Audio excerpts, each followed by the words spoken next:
I never planned to lie to her. But the moment I met Diane at my neighbor's backyard cookout in July, something told me to be careful.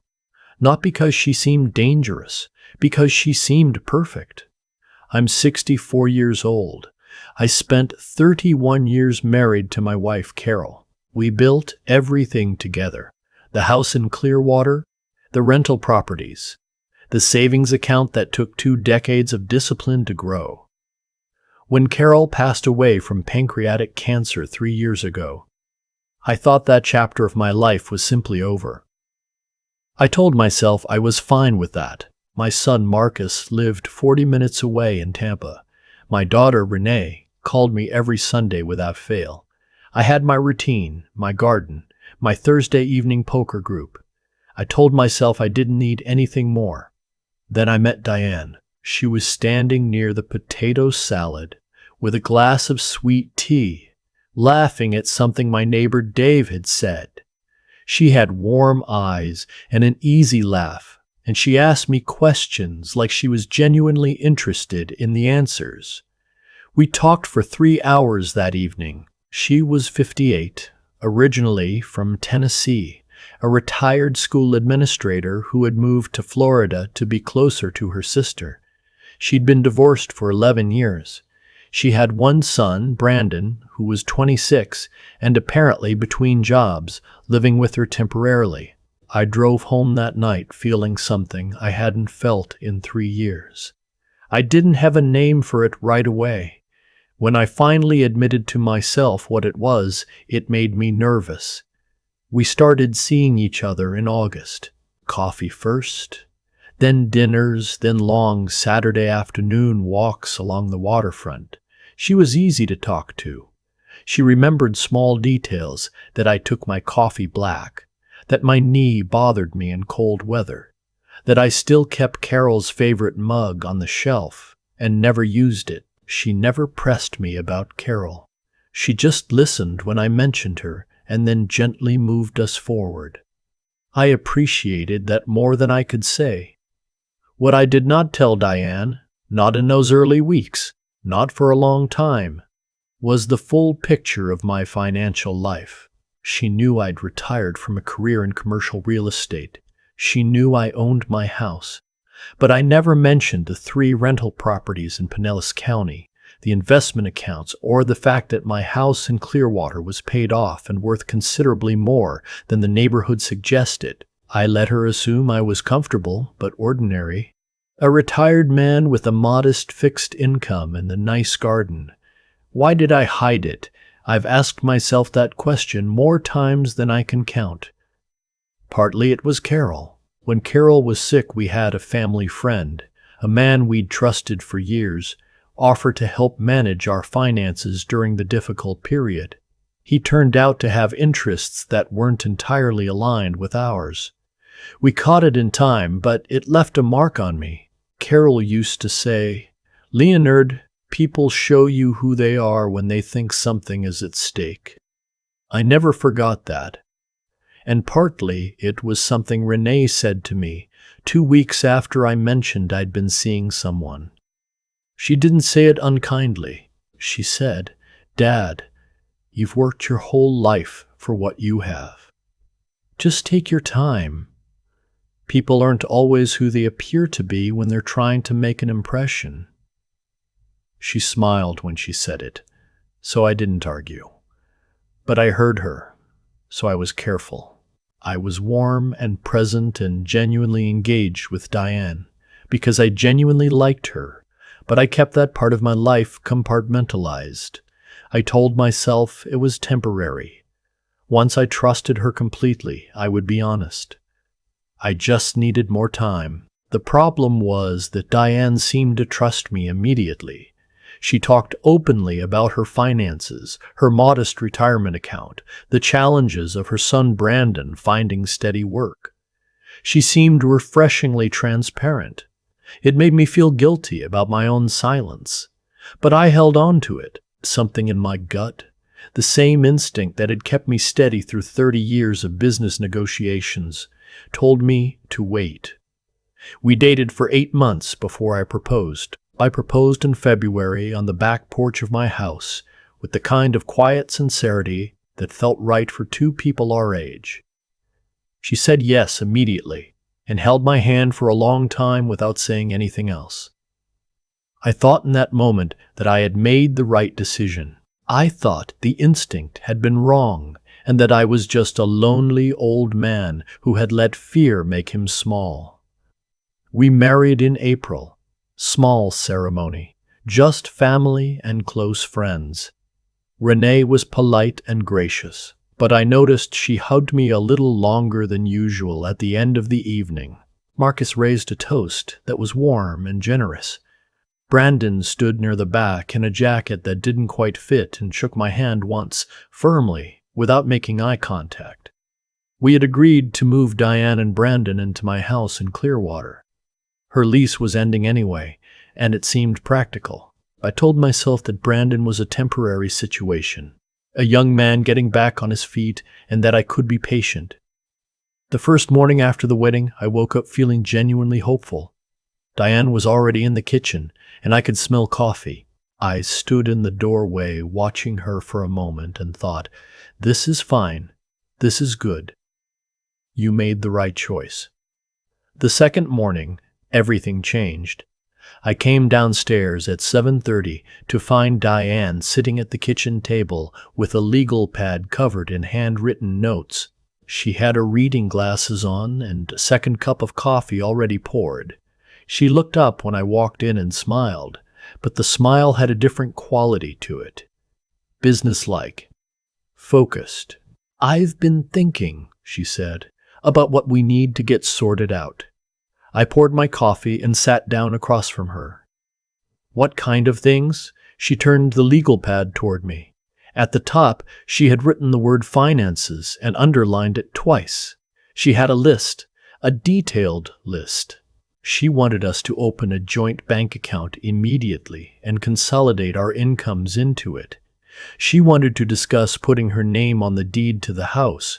She felt that the house was our home now, and that the paperwork should reflect that. She wanted to sit down with my financial advisor, whose existence she had somehow inferred, though I'd never mentioned him by name, to discuss our retirement strategy together. She mentioned, almost in passing, that Brandon would need a dedicated space in the house, preferably the large downstairs bedroom that I currently used as an office, because he needed privacy to focus on his business ventures. I sat there with my coffee and I listened to all of it without speaking. When she finished, I said, "That's a lot to think about before 8 in the morning." She laughed, but her eyes didn't change. I know, I'm a planner. I just want us to start our life together on solid footing." I nodded and said I understood and that we'd talk about it. Then I went upstairs, closed the bedroom door, and sat on the edge of the bed for a long time. I thought about Carol. I thought about what she would have seen in that moment, because Carol had always read people better than I did. I thought about Renee. I thought about my friend Dave, who had introduced us at that cookout, and whether he knew anything about Diane that I didn't. And then I thought about the lie. The simple, quiet lie of omission I had been carrying for 8 months. In that moment, for the first time, I was grateful for it. Over the next 3 days, the picture sharpened. Brandon moved the contents of my office into the hallway without asking. He simply appeared one morning with cardboard boxes and began stacking my files and books beside the wall like they were already someone else's belongings. When I came downstairs and asked him what he was doing, he looked at me with an expression of mild surprise, as though the question itself was odd. "Mom said the room was available," he said. "Your mother and I haven't finished discussing that," I said. He shrugged, just one slow lift and drop of his shoulders. "I can put it back if it's a big deal." The way he said it made it clear he didn't believe it was a big deal. Or rather, that my preferences were not something that registered as significant in his calculation. I carried my own boxes back into the office without another word. That evening, Diane brought it up at dinner. She said Brandon hadn't meant any harm, that he was simply trying to get settled, that she hoped I could be flexible because this was an adjustment for all of us. I told her I understood adjustment, but that I expected basic courtesy in my own home. She looked at me for a moment with an expression I couldn't fully read, and then she smiled and said, "Of course," and changed the subject. But the next morning I found a printout on the kitchen counter. It was a screenshot of a real estate website, a condominium listing in Clearwater Beach, 2 bedrooms, priced at $410,000. Diane had circled it in red pen and written beside it, "For Brandon. Thoughts?" I stood there holding that piece of paper for a long time. She came downstairs 20 minutes later and poured herself coffee as though nothing unusual had happened. When I held the paper up, she waved her hand lightly and said it was just an idea she was exploring, that Brandon needed somewhere of his own eventually, and that we were in a good position to help him get started. "We're not in a position to buy a condominium for your son," I said. She tilted her head. "You own this house outright, Leonard. You're retired. There's equity here we could be using." This was the first time she had referenced the value of the house directly. Not in general terms, not as a matter of shared lifestyle, but as a resource. Equity. Something to use. I kept my voice level. "We've been married for 4 days. She put her coffee down and looked at me with something that might have been calculation or might have been genuine hurt. I still don't know which. "I thought we were building a life together," she said quietly. "I thought what's yours is mine now. I thought about Renee. I thought about what Carol would have done. I called my attorney that afternoon from the car. His name is Gerald, and I've worked with him for 18 years. I told him everything, the wedding, the list, the condo printout, Brandon and the boxes. He listened without interrupting. When I finished, there was a short silence, and then he said, "Leonard, what assets did she have access to going into this marriage?" "None," I said. "She doesn't know the full picture." Another silence. "Then you're in a stronger position than you think," he said. "But we need to move carefully. Gerald walked me through what needed to happen, because we had no prenuptial agreement, something I deeply regretted. The situation required careful navigation. But because Diane had no knowledge of and no claim established against the rental properties, those were substantially protected. The house was more complicated. Gerald advised me not to make any moves that could be construed as hasty or retaliatory, and to document everything going forward. Every conversation, every request, every piece of paper left on counters. I started keeping notes that night. Over the following 2 weeks, the requests continued. Diane asked to be introduced to my financial advisor. She asked about the nature of my retirement income, specifically whether it came from investments or property. She mentioned on 3 separate occasions in different ways that a real partnership required financial transparency. She brought up the joint account again. She asked whether I had a will and whether it had been recently updated. Each time I was calm. I said I was still thinking about it. I said these were big steps and I wanted us to be thoughtful. I was not aggressive. I was not cold. I just did not move. Brandon, meanwhile, had made himself thoroughly at home. He used the kitchen at hours that disrupted my sleep. He had friends over without asking. He left dishes in the sink. When I mentioned it to Diane, she nodded sympathetically and said she would talk to him. The behavior would change for 2 days and then resume as before. One evening I came home from having dinner with Marcus to find the 2 of them sitting together at the kitchen table with a laptop open between them. They closed it when I walked in, not frantically, but with a particular kind of deliberateness. Diane smiled and said they had just been looking at some things online. Brandon said nothing and went to his room. I sat in the living room that night after Diane had gone to bed and thought about what Carol had said. People show you who they are when they think something is at stake. Diane thought something was at stake. She had thought that since before the wedding, I suspected. She had married a retired man who owned his house, who had a career in real estate, who seemed comfortable. She had married the version of me she had calculated, and that version was not quite accurate. I thought about whether I was being fair. I had not lied to her in any active sense. I had simply not told her everything. Was that a betrayal? I sat with that question seriously, because I believe in being honest with myself.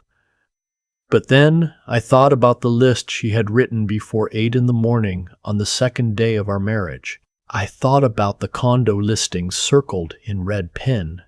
I thought about the laptop closing when I walked in, and I thought the information I withheld protected me from a plan that was already in motion before I had any chance to reveal it. The lie hadn't caused this.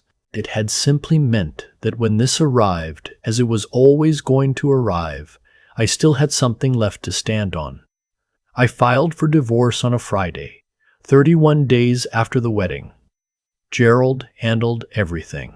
Because the marriage was so brief, and because Diane had no established claim to the properties she hadn't known about, the settlement was painful but survivable. She received a sum that Gerald negotiated down to something reasonable, which I paid because it was the right thing to do, and because I wanted it over cleanly. She and Brandon were out of the house within 6 weeks. The day they left, I carried my files and books back into my office. I put everything back in the right place. I made a pot of coffee, black, no sugar, and I sat at my desk and I looked out the window at my garden and I let myself feel everything I had been holding at bay for 2 months. I felt foolish. I want to be honest about that. I was 64 years old and I had still walked into something that Renee had gently tried to warn me about, that my own instincts had tried to warn me about, that Carol's memory had tried to warn me about. The shame of that was real, and I didn't try to outrun it. But underneath the shame was something else. Steadiness. The knowledge that the house was mine, that the properties were mine, that the thing Carol and I had spent our lives building was intact. Whatever I had lost in those 31 days, it was not that. Renee came over that Saturday with groceries and made dinner. She didn't say I told you so, not even close. She just moved around my kitchen like she belonged there and asked me about the garden and told me about her kids and let me talk when I was ready to talk. At one point, she put her hand on my arm and said, "Dad, you're okay. You're going to be okay." Marcus called the next morning. He said roughly the same thing in the way that men say those things, quickly and practically and with an offer to help with anything that needed handling. I told him I was all right. I think I meant it. I still think about that moment on the back porch in February when I proposed, the way she held my hand without speaking, the way I believed in that silence that I had been wrong to be cautious. I was naive in ways I should not have been at my age. I know that. But I also know this. Carol used to say that the worst thing you could do was let fear make you closed off from the world. She believed in openness and generosity and giving people the benefit of the doubt. I still believe in those things. I'm not going to stop believing in them because one person turned out to have different intentions than the ones she presented. What I am going to do is listen more carefully to my gut, not out of paranoia, but out of respect for the instincts that Carol and 30 years of life and work and loss have given me. When something tells you to slow down, that voice usually knows what it's talking about. Renee asked me a few weeks later whether I thought I would ever try again. I thought about it for a moment. Then I said, maybe. Not soon, but maybe. She smiled. Just call me first, she said. I laughed. The first real laugh I had managed in a long time. I'm still here. Still in my house, still tending my garden, Still playing poker on Thursday evenings with the same group of men who have known me long enough to see through whatever version of fine I'm trying to perform. The house is quiet in a way it wasn't before Diane arrived, but it's a different kind of quiet than the one after Carol died. That quiet had weight to it. This one just feels like space. Room to think, room to figure out who I want to be in this next chapter, without rushing it, without letting anyone else write it for me. I'm grateful for the truth I kept to myself. Not proud of the situation that made it necessary, but grateful that something, instinct, Carol's voice, Renee's words, 30 years of learning to read a room, told me to hold on to it a little longer. Sometimes the thing that looks like doubt is actually wisdom. Sometimes waiting is the most courageous thing you can do.